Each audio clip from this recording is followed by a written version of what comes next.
again, almost at every single speaking opportunity I've had in the past few weeks, I almost feel like I need to apologize for not talking only about Russia and Ukraine. There's a seat here, so I'm sorry, I can't speak any louder than this. Would you like to sit? Maybe right in front of me, I'd love to have you. Or you can move your chairs up a little closer, but if I'm going to speak for close to an hour, this is as good as it gets. But there are seats, you can bring your chairs, and I'm not the least bit claustrophobic. I'd love to get as close to as many of you as possible. So, I will touch upon some of the themes we talked about in the last two classes, and obviously this is a dynamic process, so things are happening in the world, and certainly in Ukraine, and in Europe generally, that will have an impact on the 2022 midterm election. Once again, when the course curriculum was conceived 4 months ago, it was difficult to anticipate what would be a hot topic. No one could know what would happen in Ukraine, Taiwan, and China, and Russia, but what we did know for a certainty was that the United States will be holding midterm elections on November 8th, 2022. We have a presidential system of government, it's not a parliamentary system of government, so you don't have these no confidence measures where Parliament can bring itself down. There are defined dates, and we will know, unless there's a constitutional change, when elections will be held in perpetuity. Right? It's the first Tuesday, unless it's the first itself, in November. Every 4 years for the president. I can't. I'm sorry. I can't. I'm sorry. You can see. You can get closer. So we know that presidential elections are held every 4 years, and midterm elections are every 2 years. For those of you who don't follow exactly what that means that the president and all members of the House of Representatives, which are 435 members of the House representing 50 states, get elected every 4 years. Every 2 years, House members have to retain their seats. So if you're a member of Congress, you are running for re-election every 2 years. I don't know any other place in the world where elections are held that frequently. And the senators are elected every 6 years. There are 100 senators divided into 3 classes. There's class 1, class 2, class 3. This year, class 3 is up for re-election. Classes 1 and 2 have 33 senators each. Class 3 has 34 senators. So on November 8th, Americans will be going to the polls for 435 House seats and 34 plus 1 special election in Oklahoma. Senator Jim Inhofe announced he's not running for re-election, so there'll be 35 senators or Senate seats that will be up.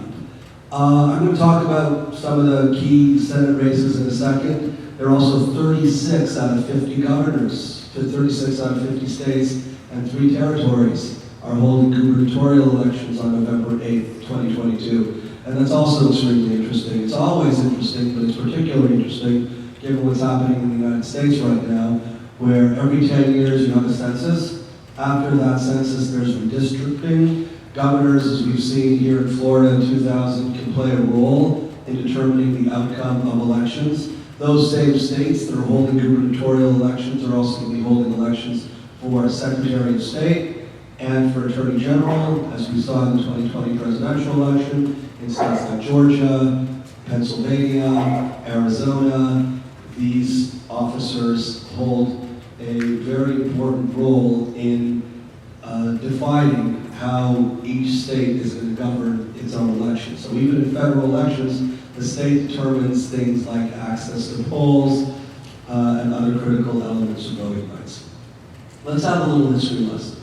So we'll start with an easy one. Who was the first president of the United States? George Washington. Only right answers. And which party did he belong to? Which party? Whig. We'll talk about the Whigs. He was not a Whig. A Democrat? A Federalist. That's the closest answer. But no, he was not a Federalist. He didn't belong to any party. He did not belong to any party, and he famously warned in his farewell address about the perils of political partisanship. He refused to belong to any party, and he did his level best as the leader of the United States of America in his 2 terms in office that there should not be a party system. Reading his farewell address would look like a prescription for how to avoid what we're seeing in Washington right now. But unfortunately, while his thoughts and aspirations, read well in theory, they cut against human nature.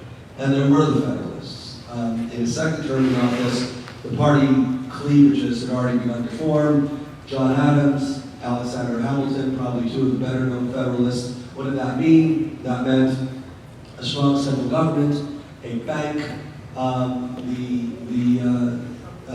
federal government agreeing to absorb the debts and liabilities incurred by the states fighting the Revolutionary War, and tended to be concentrated more in the cities in the Northeast with closer ties to Great Britain.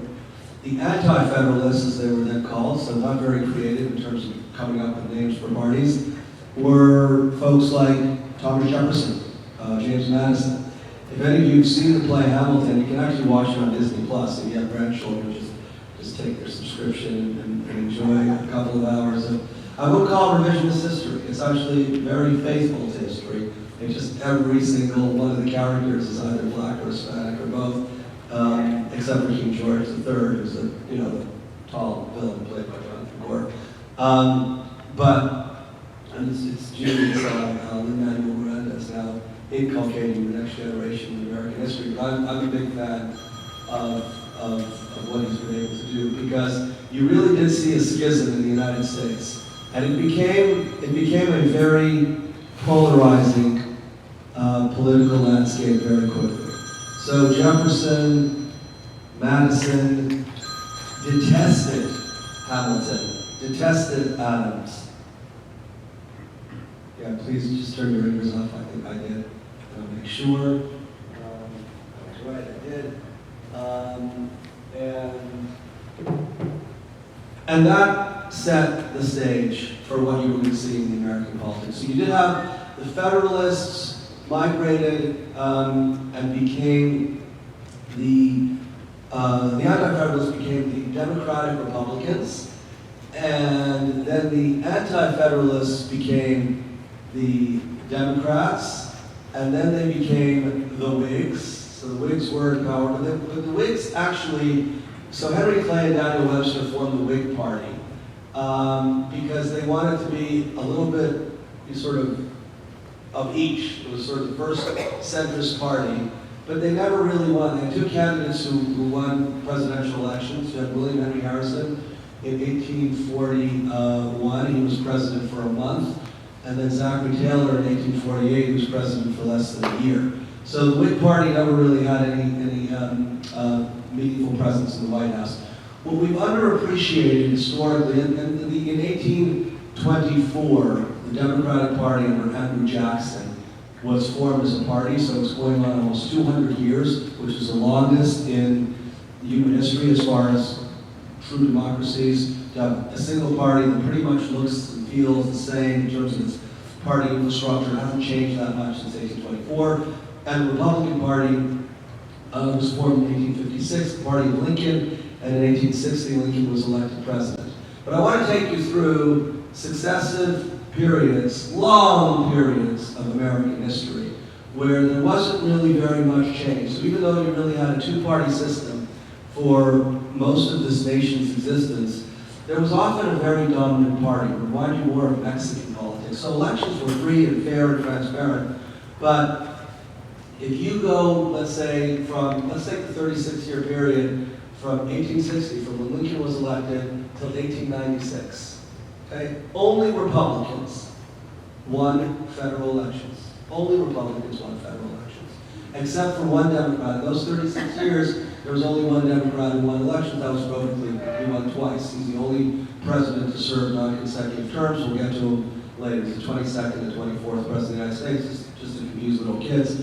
But he won in 1884 and then again in 1892. But he's the only Democrat to serve those 36 years.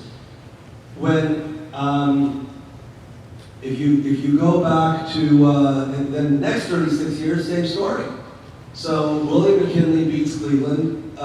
He's now in 1896. If you go another 36 years till 1932, till Roosevelt gets elected. Again, there's only one Democrat, Woodrow Wilson from 1913 to 1921. So in 72 years, you had only Republican presidents except for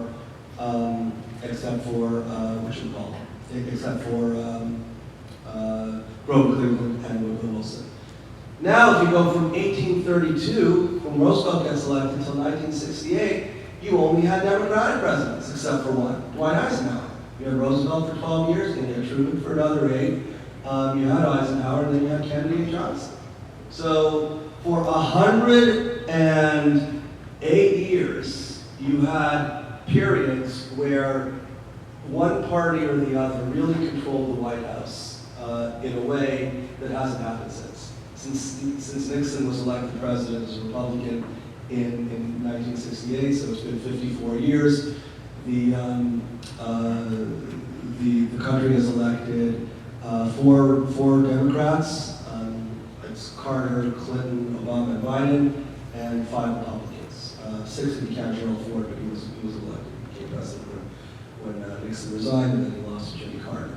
So that's at the White House. That's what most people know. Most people know who the presidents were, approximately when they served, what parties they belonged to. But I think we underappreciate, given that when we talk about ancient history, we're all kind of the same age because we learn our stuff from history books. But the period of time that we've lived through, right, for me, it's maybe a little more recently than some other folks, but most people here in the room remember Nixon being president, remember even, certainly Kennedy. I wasn't born when Kennedy was assassinated, but maybe some of you go as far back as Eisenhower, but not much before that. Certainly not being politically centered. You might have been born, when FDR was president. But you remember change. You remember, okay, so you had Johnson and Nixon, Ford and Carter, and then Reagan, and then Bush, but then you had Clinton, and then you had Bush again, and different Bush, and then you had Obama, and then you had Trump, and then you had Biden. So it seems to switch back and forth. But that's not really been a pattern in American history. In fact, the pattern has been the exact opposite.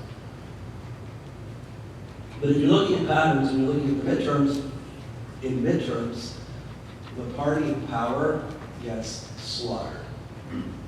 There has been only one midterm election since 1934 that the party that controlled the White House gained seats in a midterm election. Doesn't mean they lost the House, but they actually got more seats in a midterm. And that was in 2002 when the Republicans gained seats, and it was shortly after 9/11. There was this euphoria and patriotism were rallying around George Bush. Later he became very unpopular. In 2006, the Republicans actually lost the House in the midterm elections.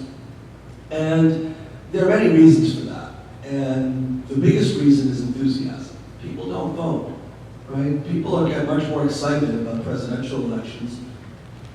And voter turnouts are 30, 40, 50% higher in general elections than they are in midterms. So yes, you care who your congressman is, and if your senator's up for re-election, like Senator Rubio's up here in Florida, so people who like Rubio will vote for him. But there's much less enthusiasm.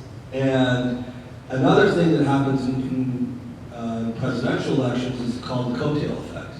That if a president gets elected, that means he or she, I don't know if she won, but is a popular candidate, and there tends to be consistency down the ticket. So if you're going to vote for a Republican at the top of the ticket, you'll probably vote for for the same party down the ticket. Not always, but it's a trend.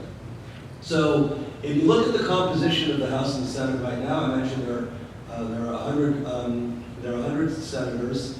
It's 50 Republicans, 48 Democrats, 2 independents, Bernie Sanders from Vermont and Angus King from Maine, but they caucus with the Democrats, so it's 50-50, and Kamala Harris, as the vice president, breaks the tie. So that's why it's a sort of Senate majority. Chuck Schumer is the Senate majority leader, and Mitch McConnell is the Senate minority leader because of that reality where the Democrats really control the Senate. But they don't, right? I mean, when Biden tried to pass his Build Back Better program, 2 Democratic senators blocked it. Joe Manchin from West Virginia and Kristen Sinema from Arizona. And their theory was, we don't like a $3.5 trillion price tag. $3.5 trillion is still a lot of money, even if you live in Brooklyn. Hello?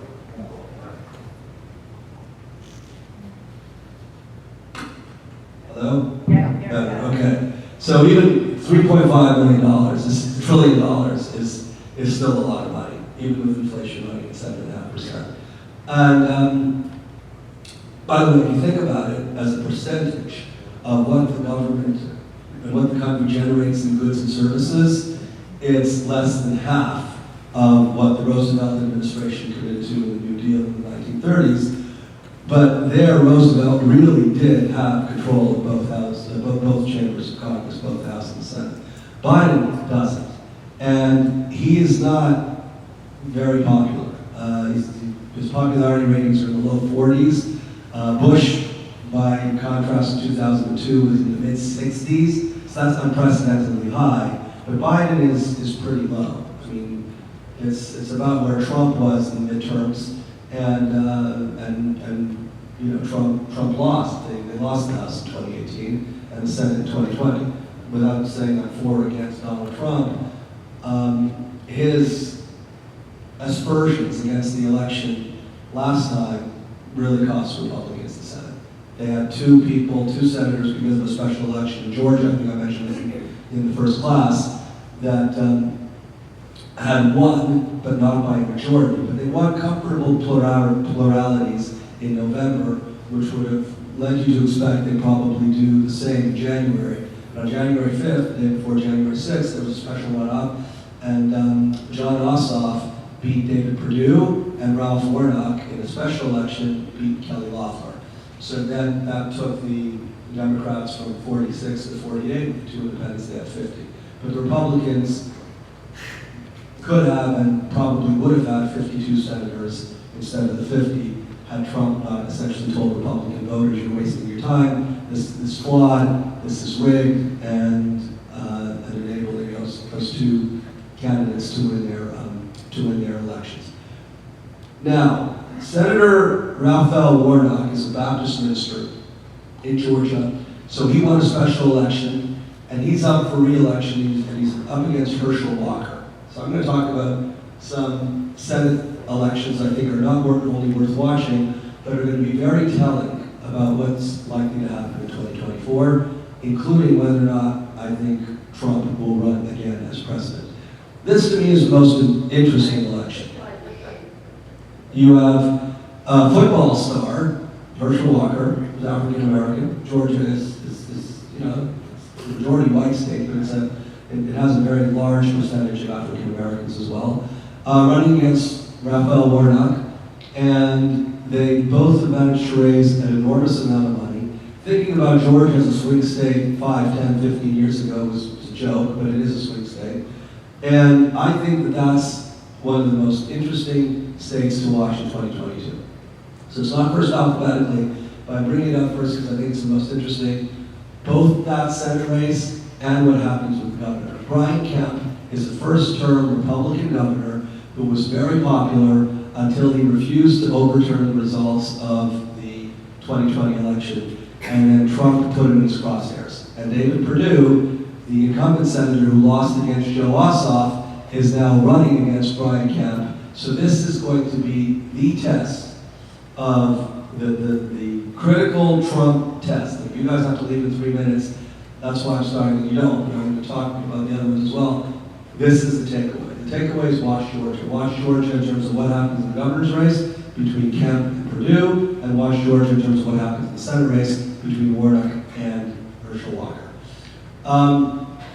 The other state where Trump has pretty much put the governor in his crosshairs is Arizona, where Doug Ducey similarly refused to overturn the results of the election. And Mitch McConnell told Governor Ducey, look, you're term limited, you can't run for re-election, but why don't you run in the Senate against Mark Kelly? Mark Kelly is an astronaut. He won his special election 2 years ago when John McCain passed away. And he now has to run for re-election because that was a special election. It was a class 3 Senate seat. And there are a whole bunch of Republicans running against him, but none of them has the popularity of Doug Ducey. Doug Ducey probably would have won that race. But he's not running, so Mark Kelly has a good chance to keep that seat. The other interesting Senate races, Florida, Marco Rubio, I think, will win. But, you know, Val Demings has raised a lot of money. People think Senator Rubio is vulnerable. I think that I'd be very surprised. If Marco Rubio lost his Senate seat to Val Demings, then I think that would pretty much ensure that the Democrats would have a very healthy majority in the Senate, because that one I don't think is really a toss-up. There are a lot of senators retiring. Senators are not term limited like some governors are. So senators who are retiring, Rob Portman in Ohio, he's a Republican. I think the Republicans hold that seat. Ohio went to Trump by 7 percentage points. Ohio historically was a swing state, but while many sort of Republican states like Arizona and Georgia have moved to the center, Ohio has moved a little bit to the right. No Republican, by the way, has ever won the presidency without taking Ohio. So historically, Ohio was the swing state. And no Democrat has ever won the presidency without taking Ohio since John F. Kennedy. So it's been a long time. But I think that the Republicans, they're fighting about 4 or 5 extraordinarily wealthy candidates, you know, beating each other up in a primary. But whoever comes out of that, I think, will take it. Another state to watch is North Carolina. Richard Burr is retiring, and North Carolina is a swing state, but it is leaning Republican. Pat Toomey, a Republican in Pennsylvania, I think the Democrats pick up that seat. He's not running for re-election, also because he got on the wrong side of Trump, and he just didn't want to, you know, get stuck in that. I think the Democrats will pick up a seat in Pennsylvania. But I think the Republicans will pick up a seat in Nevada. You've got Catherine Cortez Masto, who's a first-term senator running against Adam Laxalt. Adam is the son of, the grandson of a very popular Nevada senator and governor in Nevada. He's also the illegitimate son of another senator, Pete Bongino. He only found that out when he was 45 years old. His mother was a legislative aide and had an affair with another. She raised him as a single mom, but you can look him up, Adam Laxalt. It's you know, the gossip behind the races. And so I think if there is a wave and the Republicans do well in certain you know, battleground states, then they may take back the Senate. The House, I definitely think they'll win. And the reason why is because the House is much, much tighter. It's 222. It's not tighter than the Senate, which is 50-50, but it's tighter than it's been certainly since I can remember. The Democrats have 222, and the Republicans have 213. So if you do the math, they only have to win 5 seats. And 2020 census created a lot of redistricting. So some of these maps were gerrymandered. Everybody here knows what gerrymander is? Gerrymander is redrawing congressional districts in a way that's designed to favor one party or the other. So if my daughter, you know, drew these things, she'd probably be punished, but state legislatures can get away with it. And remember, the redistricting takes place at the state level. So North Carolina and Pennsylvania got a little bit aggressive, and the Democrats took them to court and won, and the Supreme Court refused to overturn them.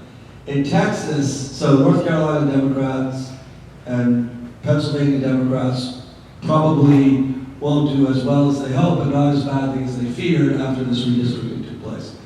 In Texas legislature got away with an unbelievable shift where Texas has 38 congressional seats. In the previous election, about 14 or 15 were deemed competitive. Now it's down to 3. So if you lived in the suburbs of Dallas or Houston, your vote would matter in previous elections. Now it doesn't matter. You've either been put in a deep red Republican district or a deep blue Democratic district.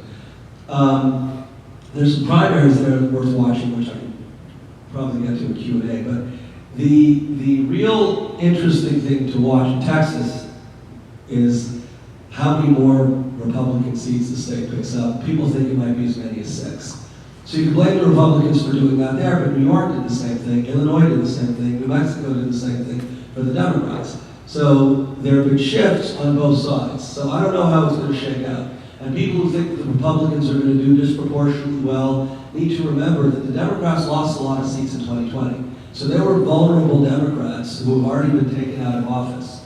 And very few of the Republicans who won in 2018 were taken out in 2020. So there's a lot of turnover in the House, and maybe their turn comes now. And where the Republicans, I think, are most vulnerable is in the primaries. Because Republican primaries, like Democratic primaries, seem to be acid tests for how really Republican you are. Politics is replacement religion in the United States. So if you are a deep red Republican, you're likely to win your primary, but then you're going to have a much tougher time in a general. And this is what's causing a lot of the dysfunction in Washington. Because it sort of reminds me of this joke, these two very poor tailors who lived in a shtetl, and they hated each other. They were dirt poor, fierce competitors, and true story, one of them was walking to work one day, he trips over a lamp, he picks it up, rubs it, and a genie comes out. And the genie says, I'll give you anything you want. You want wealth, women, riches, access, whatever you want. So the guy says, well, don't I get 3 wishes? Yeah, 1 wish. Okay. So he starts salivating, he's thinking about his wish, and the genie stops him and says, before you pick your wish, I just want to warn you that your competitor, the other tailor, I'm going to give him twice as much as I'm giving you. Fellow thinks for a second, he goes, remove a kidney. Right? So people aren't looking out for their best interest, they're looking to how to stick it to the other guy. And that's now happening in the primaries. There's a battle going on for the soul of both parties. Within the Republican Party, it started way before Trump. But with many other issues, he turned the volume up to 11. And to people who love him or abhor him, he's a politician who's never going away. And he's looming as a specter over the Republican Party that needs to make a decision what the future of the party is going to look like. Is it going to be rational or radical? Now, if you're radical is not a bad word, right? But that's really been the question. Are you going to, in a rational, clinical, conservative, sometimes libertarian way, figure out how to make government smaller, reduce regulations, cut taxes, and then weigh in where you're going to weigh in on your social issues? Or are you going to try to upend the whole agenda and be a lot more sort of, move fast and break things, and hope that that's going to accomplish more on the theory that the old system is completely broken, so why try to fix it? Let's just come up with something new. And it is degenerated. It's degenerated over the past years in a way that had lethal effects, right? When the vitriol becomes violence, when you go from attacking your opponents figuratively to physically, that has an impact on the psyche of the United States of America. And I think that the Republican Party is trying very hard to figure out where it wants to go. And there isn't much clarity. So Mitch McConnell, who's the Senate Majority Leader, desperately tried to get 3 governors who are, 2 of whom are term limited. He wanted to get Larry Hogan from Maryland and Doug Ducey, who mentioned from Arizona, to run for Senate seats. As I mentioned, Doug Ducey would likely beat Senator Mark Kelly. He's such a popular governor. And Larry Hogan is a Republican governor in a deep blue state like Maryland, but he's so popular that he'd have a shot at a Senate seat. Chris Sununu, the governor of New Hampshire, who's a Republican, would have a good shot against Maggie Hassan. And I think the Republicans may still take that seat. Maggie Hassan is not an extremely popular senator. So if you're looking for potential wins, I'd say Nevada, New Hampshire, where the Republicans could flip it to their side. None of these guys wanted to run.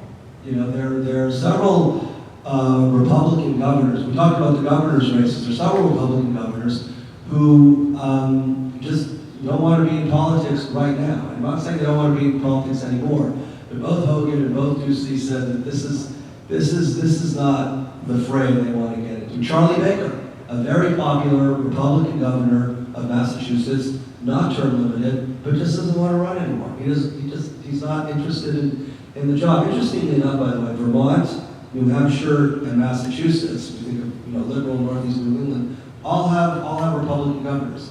And the other two who are running, so I think a Democrat will win Massachusetts. Massachusetts had a lot of counterintuitively Republican governors. Bill Weld was governor, Mitt Romney was governor, but Phil Scott in Vermont will likely get reelected in a state that was plus 35, to Joe Biden, but he won his own election by plus 27. So for whatever reason, they really like him. They really like Chris Sununu, who's the son of Senator John Sununu in New Hampshire. So I think the Republicans will hold that. As I mentioned, there are 36 governors' races, 20 Republicans and 14 Democrats. I think the Republicans are likely to maybe lose one or two. Like I said, they'll lose Massachusetts. They're defending 6 state houses in states that Biden won. There's only one Democratic governor in Kansas that's that's a state that Trump won in the last election.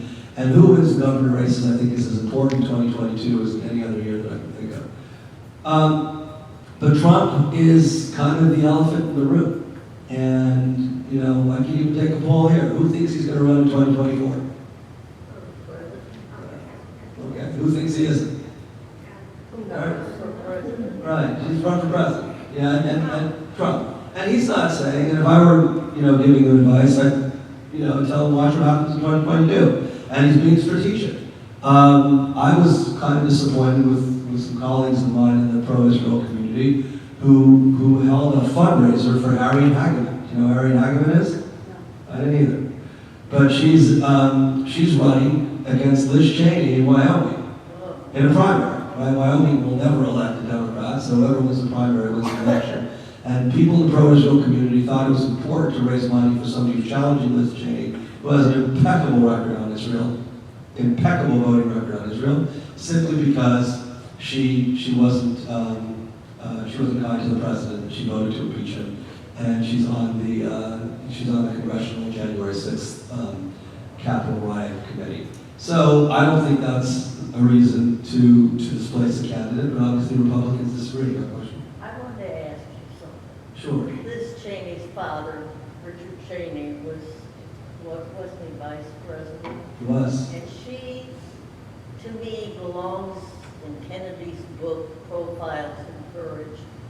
She's not afraid to say what she thinks and go against her party, and she's going to lose. Well, I think both those things are likely true. She certainly went against the party. She was stripped of her leadership positions. She was censured by the Republican Party in Wyoming. And yeah, I don't know if she'll lose. She's raised an enormous amount of money. So Harriet Hageman has raised over $1 million, but Liz Cheney has raised $3 million.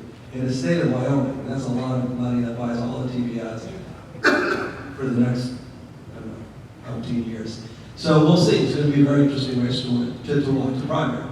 So we'll know in August who's going to be the next congressional representative. But there are going to be a lot of these, fights. And Trump has been a lot more strategic than he was in the midterms than he was in 2020, when he backed losers. In 2018, he backed a lot of people who ended up not winning their races. So now he's been more strategic. Obviously, he's behind Harriet Hageman, he's behind Herschel Walker, but I think he's going to want to wait to see how some of these primaries play out. If you look back historically, it's kind of interesting, right? Because Israel has a habit of recycling its politicians. And people are in office and they're out of office, and the country's only been around for 73 years. In the United States, there hasn't really been that much of it. There are very few presidents, I'm not talking about getting reelected, but presidents who've left office who try to come back is extremely rare. The first person who tried was Van Buren, but he didn't get his nomination, and so he lost and came back 4 years later. Both Ulysses Grant and Ted Roosevelt retired. They served 8 years. Grant was actually, elected twice. Roosevelt was only elected once. He became president when McKinley was assassinated. When McKinley was in office for less than a year, Roosevelt felt that he had, he served almost 8 years in office, and then he regretted it. And when Taft became president, he supported Taft. Taft was a Republican also, but he hated Taft so much, he kind of resented Taft for assuming the president that he thought he deserved. So he ran against Taft in 1912, under the Bull Moose or Progressive Party, and he got more votes than Taft did. He got more votes. First he sought the Republican nomination while Taft was an incumbent, and he didn't get it. So then he formed his own party, and I think Wilson would have won anyway, but he certainly prevented Taft from even coming close. He got more votes. It was interesting. So if you look at it, Democrats got the most electoral college votes than Bull Moose. Ted Roosevelt himself was personally quite popular, but just didn't have the party infrastructure behind him. Yes? I think you went back to 1600, telling how the parties got divided. At that time, the connotation was the Republican Party was the wealthy party, and the Democratic Party was the Labor Party. And that got the idea from when the people came over from Europe, they registered right away for the Democrats. They never registered for the Republicans. Well, you're talking about something that happened much later. That happened in the late 1800s. In the late 19th century, you were right. So what you're referring to is when immigrants came over, particularly from Germany, from Ireland, Italy, they tended to gravitate towards the cities. And the cities were more popular among the Democratic Party. And, labor, you're right, the unions, certainly Roosevelt, more than any other president, was able to cultivate those relationships. But that took a while, because initially, the Republicans were more pro-labor and breaking up the trusts, all those cartels and monopolies in the late 19th and early 20th century. And then you actually had a schism within the Democratic Party, where you had the National Democrats and the Southern Democrats. And the Southern Democrats were all about state rights and essentially segregationists. Would you say that's breaking down right now? A lot of the Democrats are originally Republicans, or they're wealthy Democrats. Well, no. I think if you look at social issues, I think there's a schism in the Democratic Party as well, which I'll talk about in a second. But the Democratic Party has obviously wealthy supporters, and if you look at the support of the Democratic Party, it's very much on the coasts.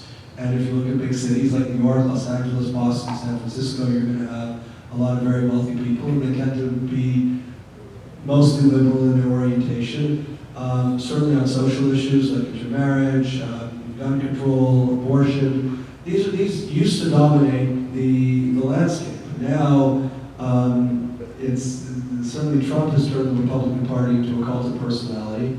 And, Teddy Roosevelt tried in 1912, but he did it separately. Third parties can't win meaningfully in the United States. Aside from Ted Roosevelt, since the 1820s, the only other person who formed a third party and actually got electoral college votes was George Wallace in 1968, when he ran as a segregationist in the American Independent Party. And he won the states you think he won. He won Alabama, Mississippi, Arkansas, Louisiana.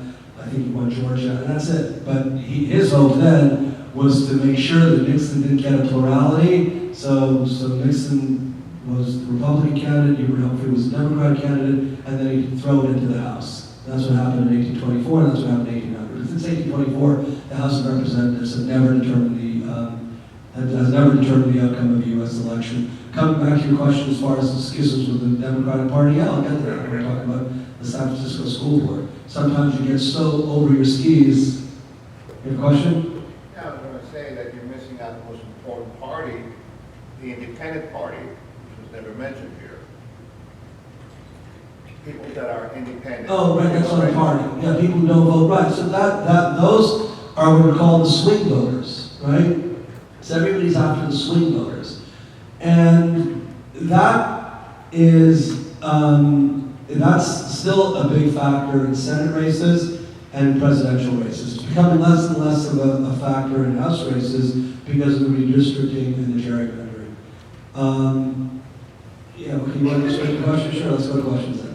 Okay, you made a statement years ago because the people come in and go. But actually, the creation of the state of Israel 1948 to 1982 high, that labor was with Israel. But then on, after they won the election in 1982, until recently, they said convene and for a short period of time, it's the clip is dominating. Well, yeah, we talked about that in the last class, so that's true, but I was talking more about the people.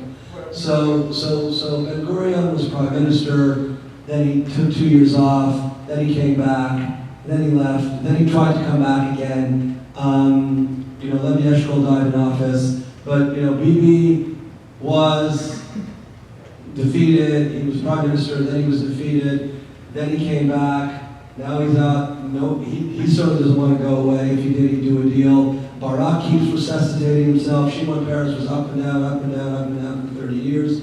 What I'm saying is that Israeli politicians, if they lose an election, it's not predictable whether or not they're going to come and try to get elected in the future. In the United States, historically, once you've lost an election as president, you hardly ever come back. I mentioned Grover Cleveland won, lost, and won again. Some people ran for other office. John Adams' son ran for the House. He served in the House of Representatives from 1830 to 1846. James Polk, actually, the only U.S. president to ever run for office outside of the United States, so to speak. He was elected to the Confederacy, but he died before assuming the seat. And Andrew Johnson, who was the first president to be impeached, ran for the Senate, lost, ran for the House. I think he lost that, and then he won the Senate and died within a few weeks. I have another question. Well, listen, we can't compare one to another. It's a parliamentary system. Okay, and the next question. 31 Democrats say that they go on to the seat in Congress. 31 Democrats are not running for re-election. Is it plus or minus? Because many people like blue blood. It's a great question. So what Richard is saying is that of the 40 members of the House who've announced that they're not running for re-election, 31 of them are Democrats. That's approximately 1 out of every 7 Democratic members of the House of Representatives. That is an unusually high number. And it's also very massively skewed towards Democrats. There is the power of incumbency. So even though there is a high turnover much higher turnover in the House and the Senate, being an incumbent gives you an advantage from a fundraising, name recognition perspective. So I do think that if you were trying to put together a list of what's favoring Republicans in 2022 and what's favoring Democrats in 2022, the fact that so many incumbent Democrats are leaving is definitely on the list of what's favoring Republicans. I agree with that. Do we want to go? Do you have another question? Yeah, don't you think that the Americans are not Americans, well, they have been for the last 20 years, but don't you think the Americans vote more for the personality rather than the policies of the parties? Yeah, the question is, do I think Americans vote more for personality than policy? I think that's true in many places. Certainly if you look at Israel, as Richard just mentioned, there was, like here in the United States around Trump, it was very much around Bibi. And it was very much for Bibi or anti-Bibi. So to be or not be, if you will. But the United States, yeah, to some extent. I mean, this is, to your point, Richard, another big thing favoring Republicans is what they call the generic poll. The generic poll is when you ask people, without identifying a particular person, would you vote for a generic Democrat or a generic Republican in the upcoming election? And the Republicans are winning by a little bit, but not very much. It's like maybe 2 or 3 percentage points. But if you talk to people who are enthusiastic or extremely enthusiastic about voting in 2022, it's overwhelmingly skewed towards the Republicans. So midterm elections, by definition, because voter turnout is so much lower, are much more easily influenceable by the motivation to get out the vote. So if you do have a personality, so in a presidential election, billions of dollars are spent, praising or demeaning a candidate. But Biden, won because of voter enthusiasm. Very, very passionate voter enthusiasm for or against Trump. Biden did not win because of very much passionate enthusiasm for Biden, but there were many people who otherwise may have stayed out of an election because they weren't excited about the Democratic candidate, like in 2016, where Hillary Clinton was not an exciting candidate, but there are many people who felt, you know, she's not my cup of tea, he's not my cup of tea either, but I don't care enough to make a statement here.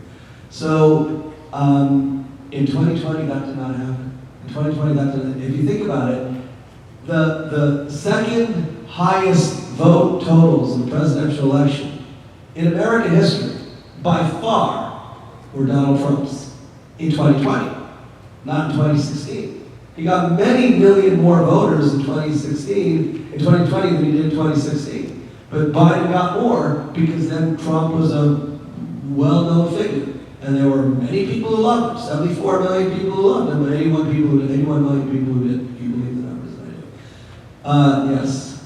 I wanted to ask you about in Minnesota, the seat with Omar and this other new lady, the Shulki, that is also Muslim, that is running to unseat her. Yes.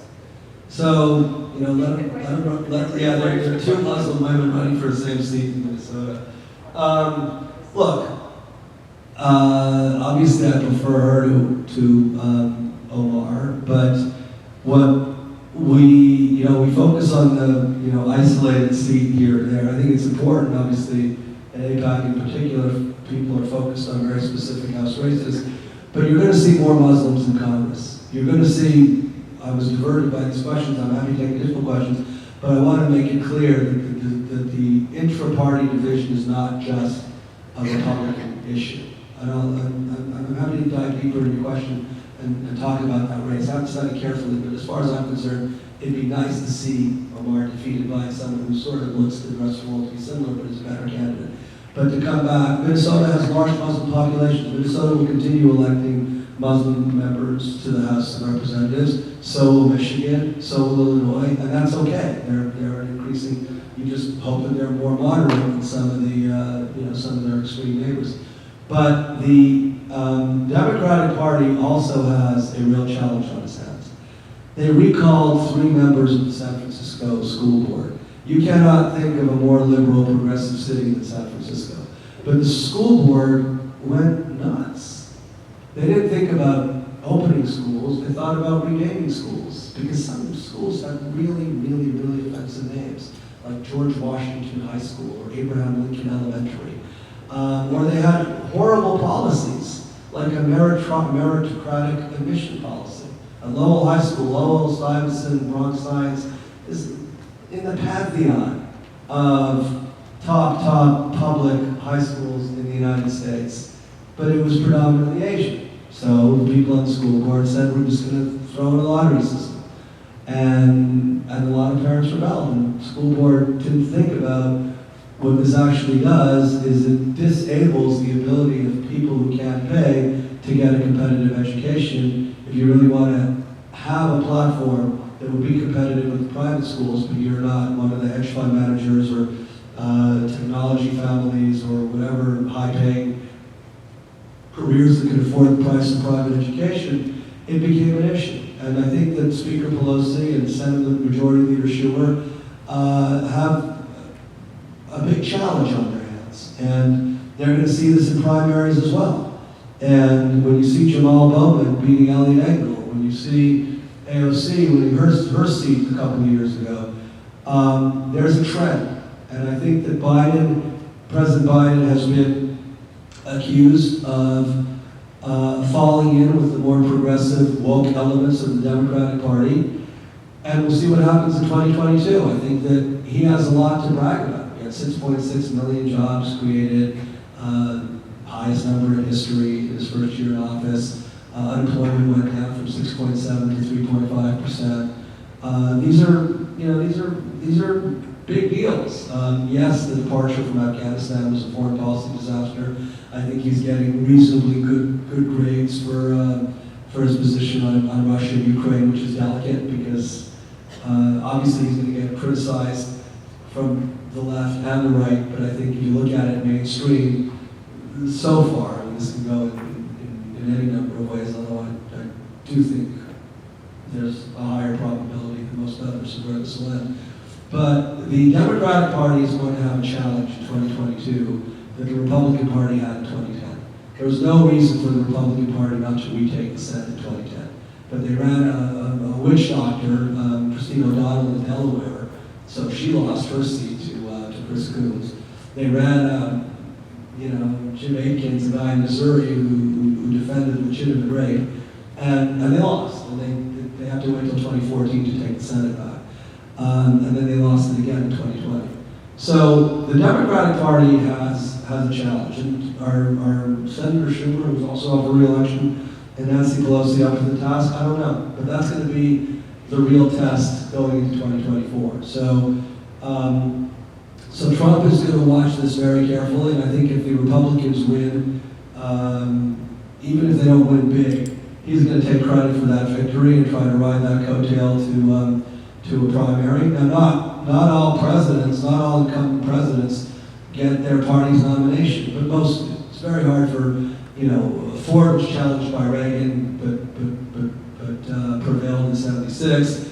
Carter was challenged by Edward Kennedy in 1980, but prevailed. And since then, I can't really think of a serious challenge to a sitting president by a member of his own party. And Trump obviously is not an incumbent president. It'll be interesting because that'll also impact Biden's decision. I think Biden, in his heart of hearts, would love to stay in this office. So we look at him as being someone who's sort of on the back nine, if you like the golf analogy. But we're all the ages that we are, and we don't want to be reminded of our own mortality.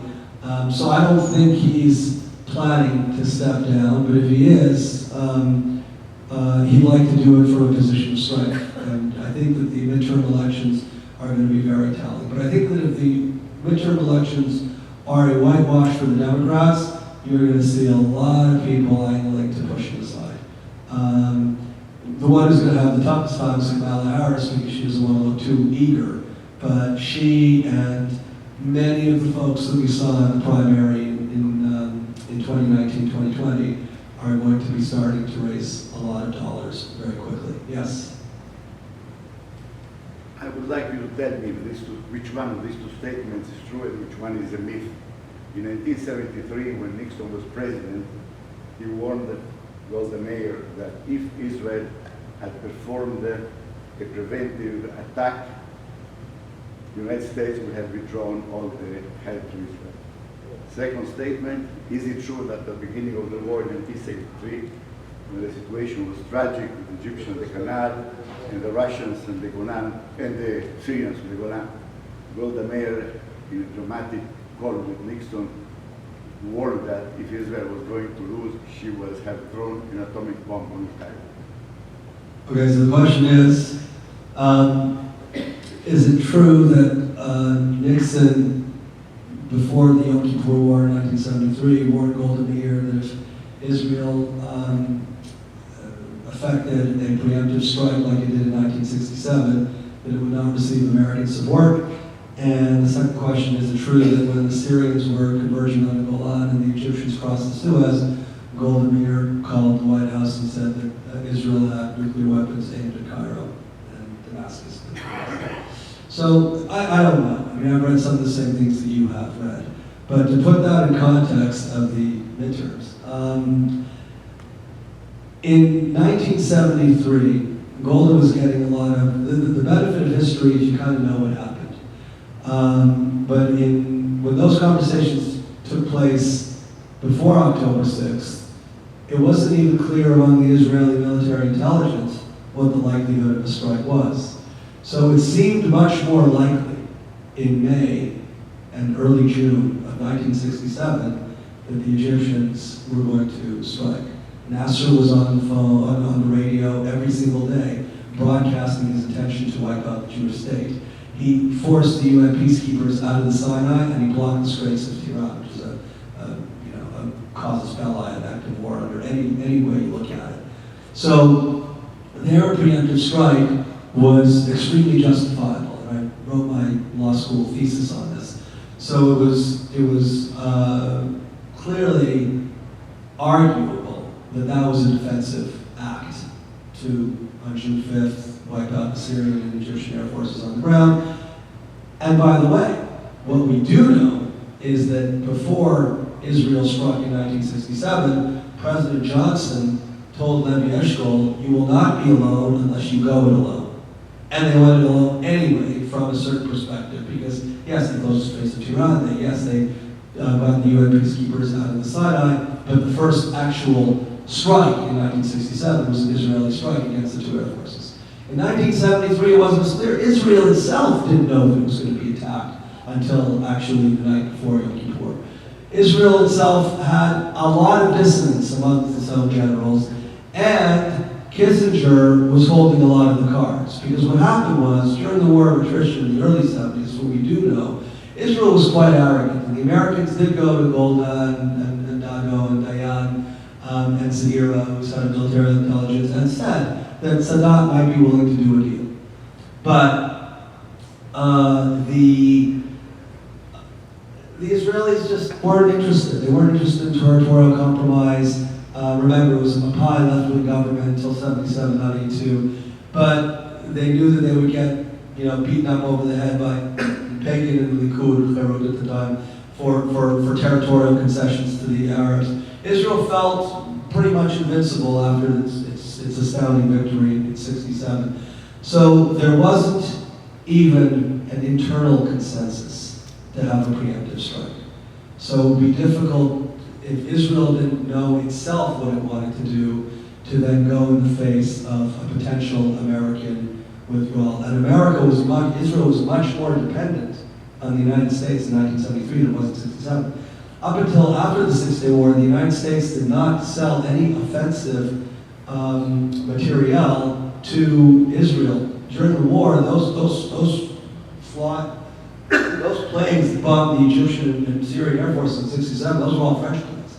Only later, after de Gaulle withdrew French military support from Israel after the Six-Day War, did the Americans step in, resupply, and essentially become the main military backstop for Israel ever since. Your second question, look, up until very recently, Israel has worked extremely hard not to talk about the textile factory in Dimona. So, did the Americans know by the early 70s that Israel didn't have nuclear weapons? Yes, probably.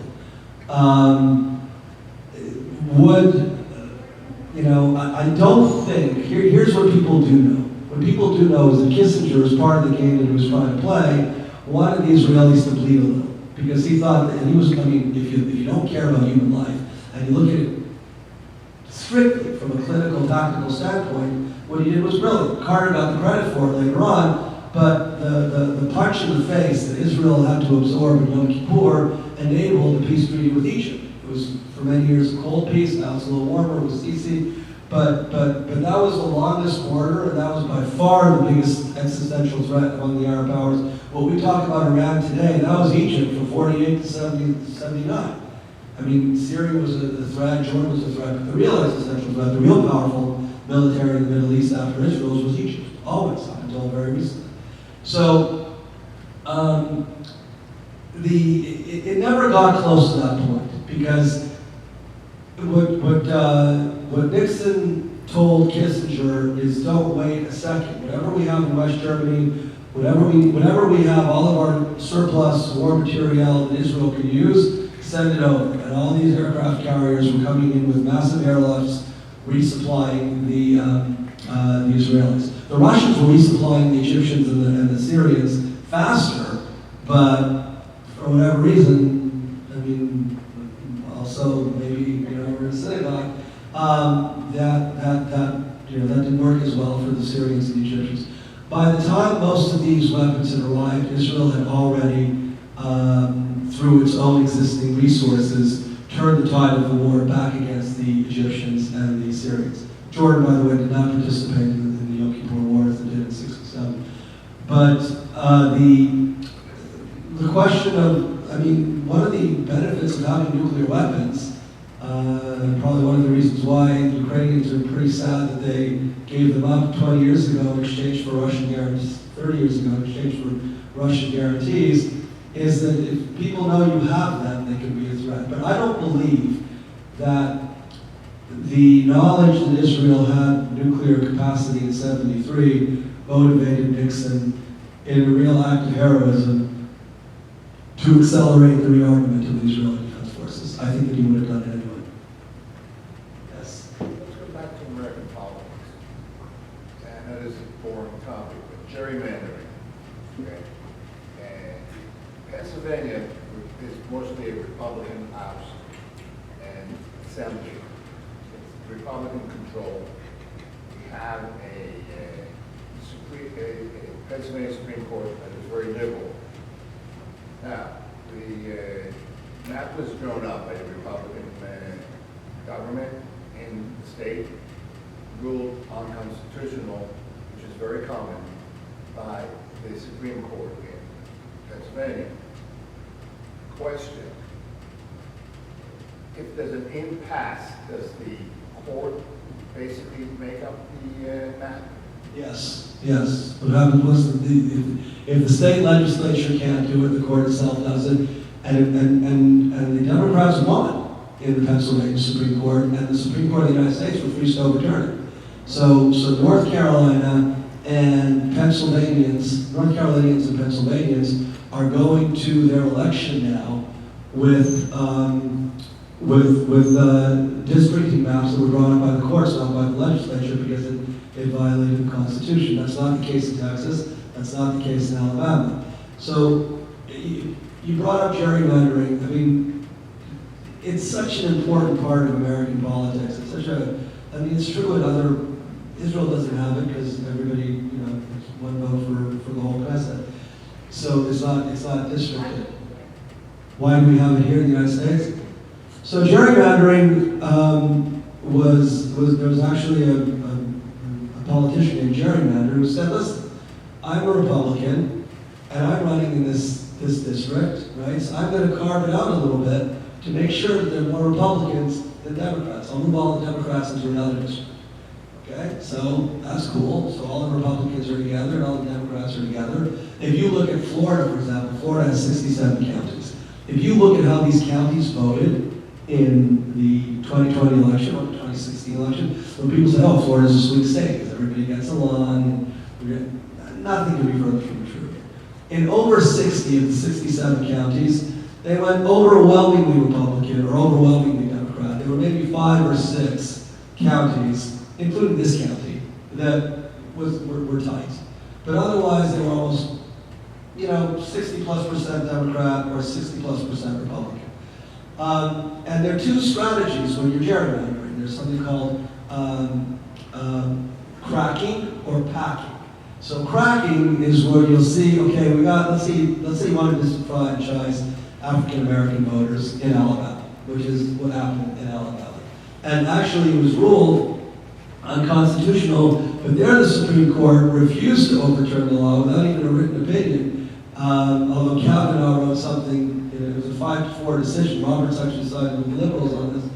But that's not going to happen quickly enough to affect the outcome in 2022. So cracking is taking, black African American voters that could have had an impact in your district and moving them a little here, a little there. They're never going to be a majority in Aventura, so put some in Aventura. They'll never be a majority in Sunny Isles, never be a majority. So you're not actually moving the people, but you're drawing contours around districts where people who might have otherwise been in a constituency are cracked into other neighboring districts. Packing is the exact opposite. Where you can say, there are a lot of African Americans in Alabama, maybe 30%, but let's see if we can give them 10% of the seats by having one district where they're all so they're not going to take, there'll be negligible influences in these places, but in the one seat that will enable them to have power, they'll get 90+% of the vote. Who cares?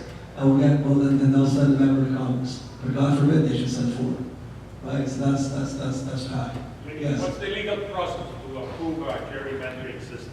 So it's the state legislature. So each state has its own process. So there's a census in the United States every 10 years. Now there's an article that came out today that said that the Latino and the African Americans and minorities were undercounted and the whites were overcounted. So you'll have a whole socioeconomic debate on why that happened. But assuming that we believe the numbers, so every 10 years there's a national census. And it's a crime not to reply to a census. You actually have to reply and reply truthfully, and now you can do it online, to the questions asked by the Census Bureau. And then the state legislature determines, based on the census, we're having a battle up in Florida. Governor DeSantis, who's a Republican governor in a Republican state house, is arguing, you can look it up when you leave the room, or now, that the state legislature in Florida wasn't aggressive enough in its redistricting. We have 28 seats here in Florida, so, you know, DeSantis' map said instead of 18 leaning Republican, he came up with a map that at least 20 of them leaning Republican. So it's unusual for a governor to come up with his own map, but we have an unusual governor. And it's almost like pushing the envelope as far as you can, but not too far. In Hebrew, there's an expression, you can pee in the pool, but not from the high diving board. So, yes. How dangerous is this progressive wing of the Democratic Party, the squad? Depends who you are. The question is, how dangerous is the squad? It depends who you are. I mean, if you believe in a Green New Deal, if you believe in child care, Medicare for all, free, publicly funded higher education, unfettered right to abortions, unfettered restrictions on same-sex marriage, much larger social safety nets for the LGBTQ communities, meaningful restrictions, if not absolute restrictions, on private ownership of guns, then it's not dangerous at all. It just depends on where you are on the political spectrum. If you if you look at it from a issue by issue perspective, the progressive wing of the Democratic Party is trying to correct some historic injustices that have been perpetrated against certain demographics. If you're leadership in the Democratic Party, you're concerned that they're moving too far, too fast, and will alienate the mainstream. So from a political standpoint, you are running the risk the country isn't ready for this much progress at this time. If you're looking at it from the pro-Israel perspective, you run into the very dangerous concept of intersectionality. And intersectionality essentially says that here's a menu of issues. And if you believe in one, you have to believe in all of them. And pro-Palestinian perspectives and anti-Israel rhetoric have found their way onto that menu. So if you believe in same-sex marriage, which I do. If you believe in a woman's right to abortion, I do. If you believe there should be some restrictions on private gun ownership, which I do. If you believe in a certain social safety net, or that having alternative sources of energy are a good thing, which I do, you also have to believe that Israel is an oppressive country that is occupying the Palestinians, murdering little children, and effectively running an apartheid state, which I don't. So I'd be kicked out. I wouldn't even be able to come and say, guys, 9 out of 10 isn't bad. How about, 6 out of 7? Not only you're not allowed to be part of that group, they won't talk to you because you have failed the intersectionality test. And that, from that perspective, I think it's an element of what people started to call cancel culture. So the right wing is very adamant against cancel culture. But one could argue that there are people on the extreme right, the radical right, not the rational right, who are exercising similar cancellation policies. When someone like Liz Cheney's physical safety is threatened, when people think that political violence is legitimate, and there have been polls on this. There have been polls here's the good news. Under 9% of American adults about 9% of American adults feel that political violence is justified. So the good news is it's under 9%, under 9%. The bad news is it's over 20 million people. You have over 20 million people in the United States today who feel that political violence is justified. And many of these people are either part of or have friends and family involved in these militias. Some of whom we saw on January 6th, some of whom we may see again. Some of whom we may have seen in the streets of Minneapolis and Salt Lake City and Seattle. It's not just Republicans. Charlottesville, Republicans, Minneapolis, Democrats. They're really, it's different. It feels different than it's ever felt before. Yes? I'm comment I'd like to say, the Yom Kippur War. Actually, when Nixon realized if Israel loses, that time the Cold War was very strong to the Russian and America. And he realized if he doesn't support Israel, Russia will move into the Middle East. He has to support Israel. It's my comment. And the other question is, used to be both parties to support Israel. Let's irritate. Let's irritate. Now, I'll repeat the question. what happened is, in your view, which party is better now with Israel? The Democrat or Republican? I know you touched a little bit left, progressive left, with anti-Israel. Yeah, so it's one of the most frequently asked questions, and in my opinion, the most dangerous. The answer has to be both. What is the question? The question is, which party is better for Israel? You know, given what's going on in the world and given the progressive wing of the Democratic Party and the intersectionality, which essentially dictates that if you're pro-Israel, doesn't matter where you are on all these other issues, you're not part of our tent. So the answer to that question has to be both parties. It can't be one party, because if the answer is one party, then you're only as good as that party, or for as long as that party is in power. Today, if you look at national platforms, national political platforms, the Republican platform definitely looks and feels and reads more generous to what I would call core pro-Israel advocacy talking points. And you can't really debate that anymore. 4 or 5, certainly 10 years ago, I would have had that debate with you. Today, I won't have that debate. It's clearly a more generous interpretation of how the current Israeli government and the current Israeli public defines its own best interests, which in my opinion is the way their best interests need to be defined by their people and by their government. That having been said, there are some very important voices in the Democratic Party that need to be heard.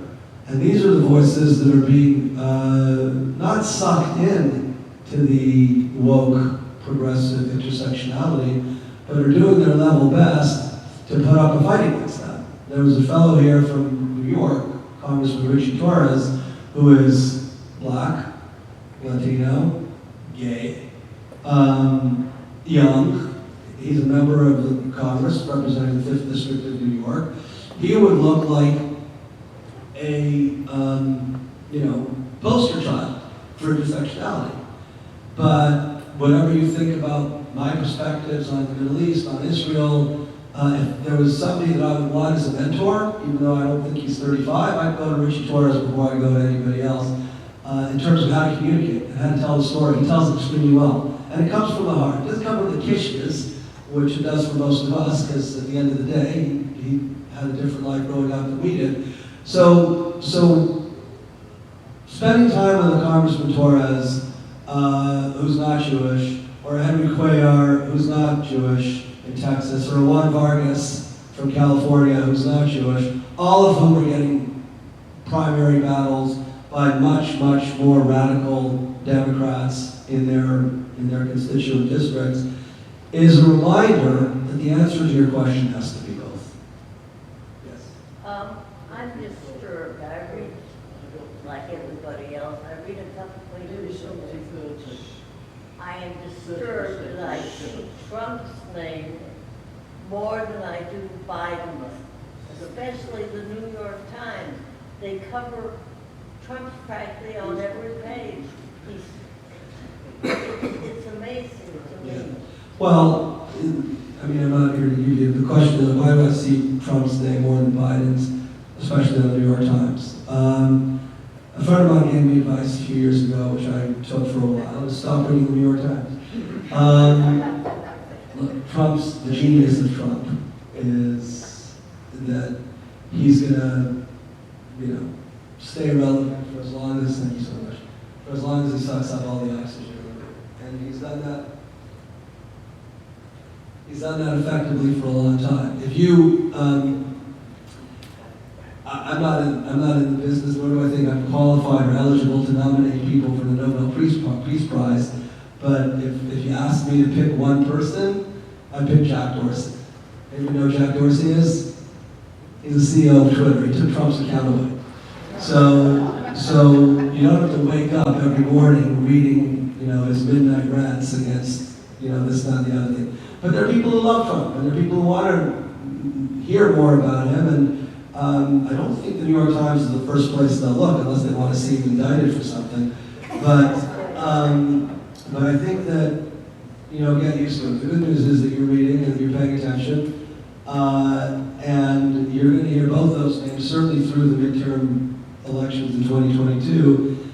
And to come full circle, I think that is going to be the most telling signal about whether or not Trump runs in 2024. If the Republicans don't win big in 2022, he's going to blame them and say that he would have done a lot better and that this is all Biden's fault and everything else.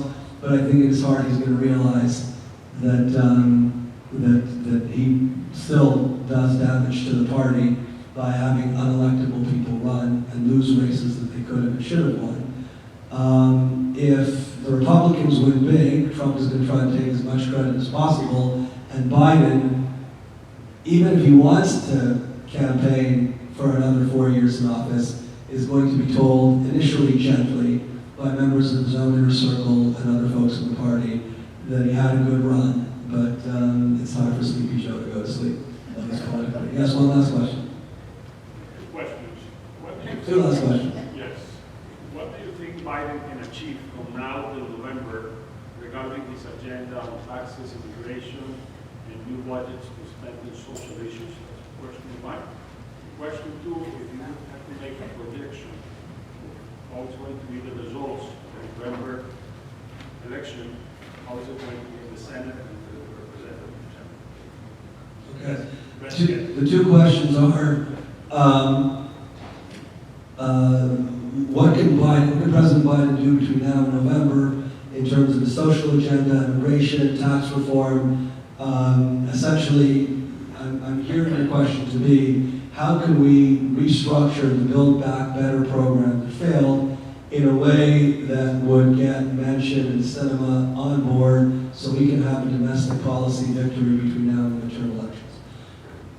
So that's essentially what he would need to do. He would need to cut the 3.5, which has already been cut, down to a number that feels, even though it's less than half on a per year spending projection than what Roosevelt pushed forward with the New Deal. If you had a smaller number that focused on areas that are less contentious and coupled them with things that the progressive elements of his party refused to let him do, I think he could have a big win. What does that mean?